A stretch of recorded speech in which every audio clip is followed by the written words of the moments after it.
দিনটা ছিল রবিবার আর আমি হসপিটালে অ্যাডমিট হয়েছিলাম বুধবার রাতগত করে বৃহস্পতিবার ভোরবেলা। কালকে রাত্রেবেলা মানে শনিবারের দিন রাত্রেবেলা আমাকে বলে দিয়েছিল হসপিটাল থেকে নার্স দিদিমণিরা যে আমার ছুটি হয়ে গেছে। সকাল 10টা কি 10:30টার মধ্যে বাবা মা সবাই চলে আসে আমাকে নিতে। আর এখানে একটা প্রবলেম হয়ে যায়, তোমরা তো সবাই জানো যে আমার শ্বশুর বাড়িতে আমাকে দেখার মতো সেরকম কেউই নেই, শুধু আমার বড়মশাই ছাড়া। আমার এখন যা শরীরের কন্ডিশন, আমার কাছে কিন্তু একজনকে থাকতেই হচ্ছে। হসপিটালে যে কদিন ছিলাম মা, বৌদি আর আমার ননদ ছিল। যাই হোক, হসপিটাল থেকে বেরোনোর সময় আমি যে ডক্টর দেখিয়েছিলাম সেই ডক্টর একবার আমার পুচকুসোনাকে দেখে নিল। যাই হোক, তো তোমরা তো সবাই জানো যে আমার শ্বশুর বাড়িতে সেরকম কেউই নেই। তো আমার না প্রথম থেকে যাবার কথা ছিল আমার বাবার বাড়িতে। সেই মতো বাবা মা ভাই সবকিছু রেডি করে আমাকে নিতে এসেছে। আর এখানে এসে যেটা হয় সেটা হচ্ছে আমাকে এখন যেতে হচ্ছে আমার শ্বশুর বাড়িতে। আমার না একটুও ভালো লাগছিল না, তোমরা বিশ্বাস করবে না, মানে আমার যে কতটা কষ্ট হচ্ছিল।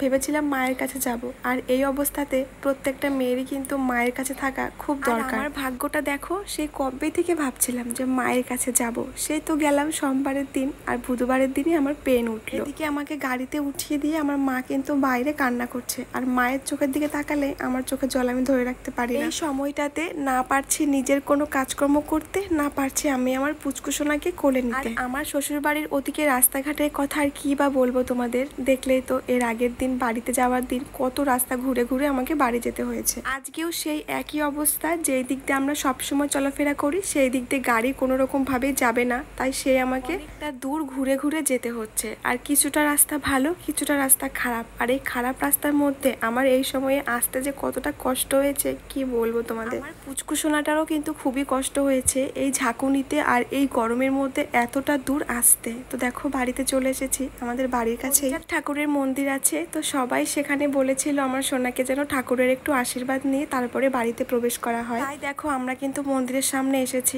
আর এত রোদ আর এত গরম, আমার পুচকুটা তো পুরো রোদে লাল টকটকা হয়ে গেছে। আর আমার যে দেখে কি কষ্ট হচ্ছিল কি বলবো। যাই হোক, ঠাকুরের কাছে মন প্রাণ থেকে একটাই প্রার্থনা করি, আমার সোনা যেন খুব ভালো থাকে, ও যেন বড় হয়ে মানুষের মতো মানুষ হতে পারে। তোমরা সবাই আশীর্বাদ করো আমার সোনা যেন খুব ভালো থাকে, সুস্থ থাকে। আর হ্যাঁ, আমি খুব শীঘ্রই কিন্তু আমি আমার বাবার বাড়িতে যাব, শুধু এই ৬৬টা পার হয়ে গেলেই চলে যাব। তোমাদের মধ্যে অনেকেই কমেন্ট করেছো, আমি দেখলাম যে আমার শ্বশুরবাড়ি কোথায় তোমরা জানতে চাও। তো এটা কিন্তু আমি এর আগে অনেকগুলো ব্লগে অনেকবার বলেছি, আরো একবার বলছি। তো আমার শ্বশুরবাড়ি মালদা জেলার ছোট্ট একটা গ্রাম বামনগোলা, সেখানে দেখো কত মানুষ এসেছে মন্দিরে। যেই শুনেছি আমার সোনাকে নিয়ে আমরা এসেছি তখনই সবাই চলে এসছে। আর গরমে দেখো আমার সোনাটার কি অবস্থা। সবাই ভালো থেকো, সুস্থ থেকো, দেখা হবে খুব শীঘ্রই নেক্সট ভিডিওতে। তো চলো, এর পরের ভিডিওটা তোমরা কিন্তু কেউ মিস করো না, সব প্রশ্নের উত্তর দেবো তোমাদের।